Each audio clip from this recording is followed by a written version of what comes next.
Bapakku sing biyen golongan PDIP wae, saiki emoh lo Mas milih PDI.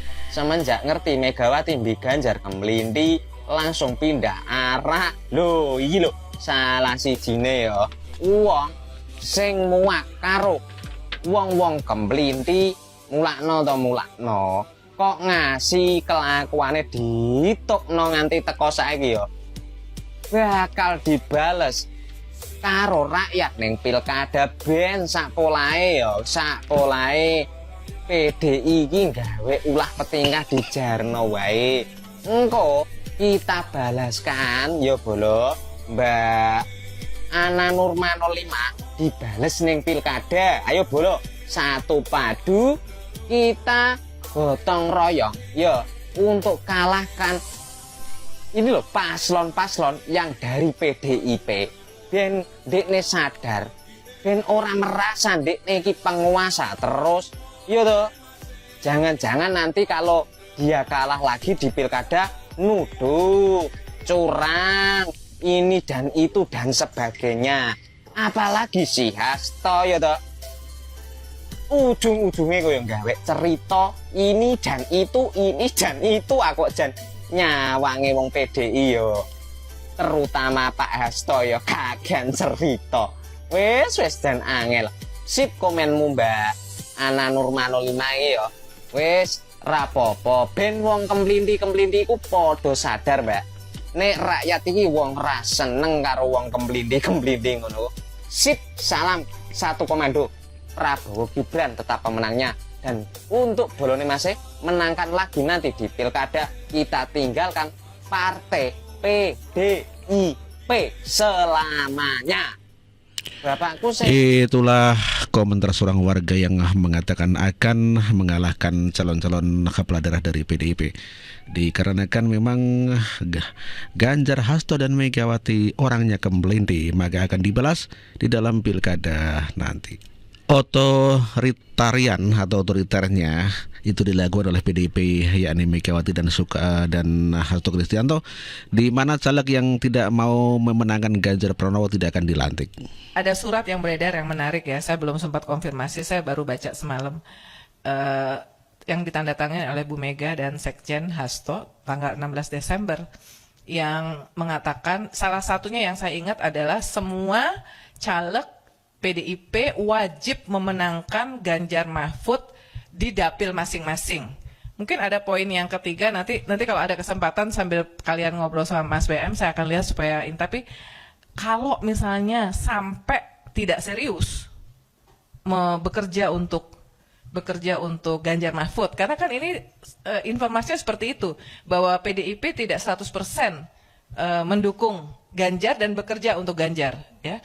Kalau ternyata tidak serius, maka tidak akan dilantik kalau nanti ternyata terpilih ya di dapilnya kan. Ini menurut saya ini sebuah, kalau memang ini disiplin dilakukan, ini sebuah terobosan ya. Surat ini kalau ternyata memang benar ya, artinya ada ancaman. Artinya apa? Ancaman dari dalam ya? Ancaman dari Bu Mega ya, ancaman dari dalam, dari pimpinan untuk serius, karena melihat mungkin surveinya Ganjar belum seperti yang mereka, atau belum aman kalaupun pilpres itu 2 putaran, belum aman untuk ke putaran kedua ya.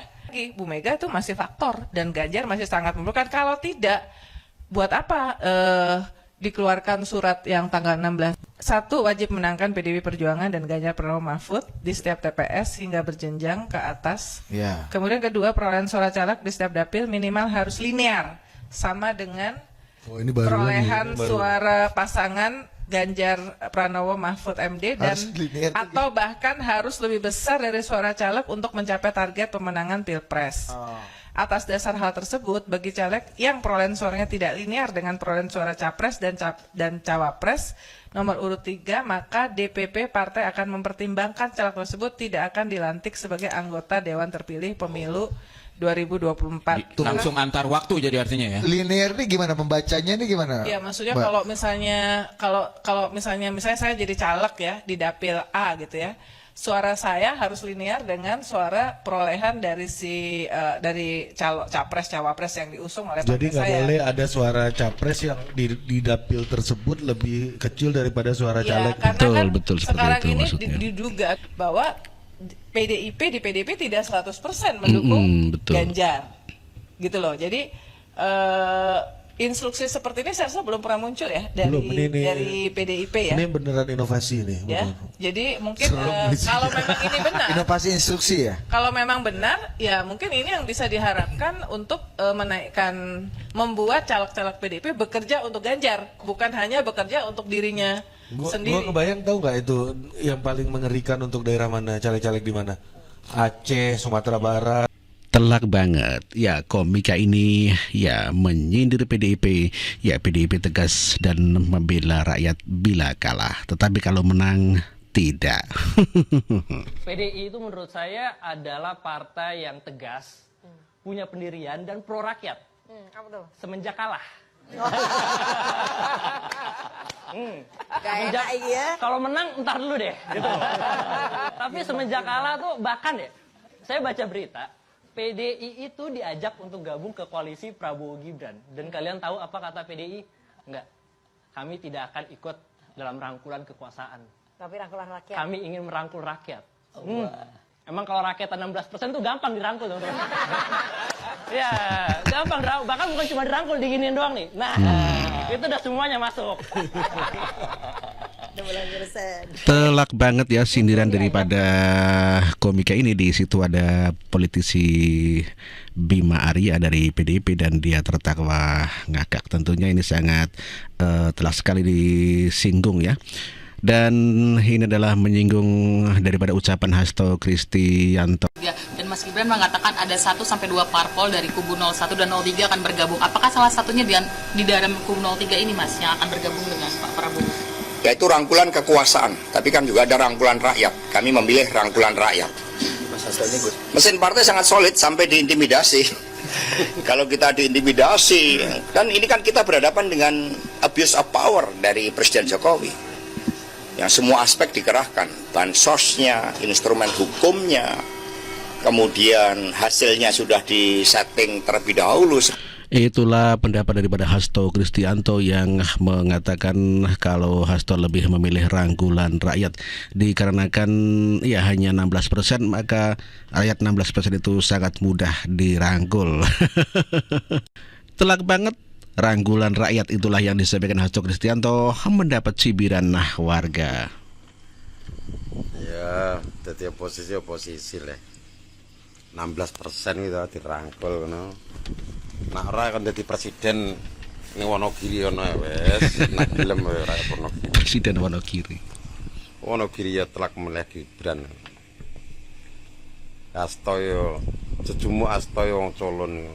Goblok Hasto. Hasto. Goblok ya. Rasa gabung nggak apa-apa toh. Gabung malah ruwet ya. Kira toh Hasto. Dasar. Sebetulnya orang-orang PDI itu udah habis loh ya. Udah pindah ke Gerindra. Kalah sama Anies kan memalukan toh PDI itu. Ya sangat memalukan memang PDIP kok sampai kalah sama Anies Baswedan di dalam Pilpres kali ini. Ya dikarenakan karena tadi disampaikan oleh Bapak itu karena kegoblogannya Hasto Kristianto. Hasto mengaku menyesal mencalonkan Gibran sebagai wali kota Solo. Langsung disekakmat oleh warga. Teruntuk Pak Hasto, Sekjen PDI Perjuangan. Pak Hasto, maksud Anda apa? Bilang kalau menyesal mencalonkan Mas Gibran sebagai wali kota Solo. Dan Pak Hasto juga membanding-bandingkan Mas Gibran dengan supir truk. Pak Hasto, lupa ya kalau Mas Gibran ini wakil presiden terpilih. Dan sebentar lagi akan dilantik dan resmi menjadi wakil presiden Republik Indonesia. Memang prestasi Pak Hasto ini apa sih? Kok sampai merendahkan Mas Gibran sebegitunya? Atau Jangan-jangan Pak Hasto ini iri dengan prestasi dan pencapaian Mas Gibran. Masih muda, jadi wali kota, terus jadi wakil presiden. Hah? Pak Hasto emang paling tinggi prestasinya apa? Nggak boleh begitulah Pak Hasto. Mentang-mentang calon presidennya Pak Hasto, Pak Ganjar dan Pak Mahfud kalah, Pak Hasto harus menjatuhkan Mas Gibran dan keluarganya Bapak Jokowi. Nggak elok, nggak etis. Pak Hasto sebagai pejabat negara itu tidak layak ngomong seperti itu. Itu tidak baik sebagai contoh kepada masyarakat. Saya pesan kepada Mas Gibran. Mas Gibran, karena Mas Gibran ini dihina-hina sama Pak Hasto, tolong, ketika nanti Mas Gibran sudah menjabat sebagai wakil presiden, Pak Hasto ini jangan dikasih tempat di pemerintahan, jangan dikasih ruang, jangan dikasih jabatan apapun. Kalau bisa Pak Hasto ini di blacklist dari pemerintahan begitu, ya. Prabowo Gibran. Oke?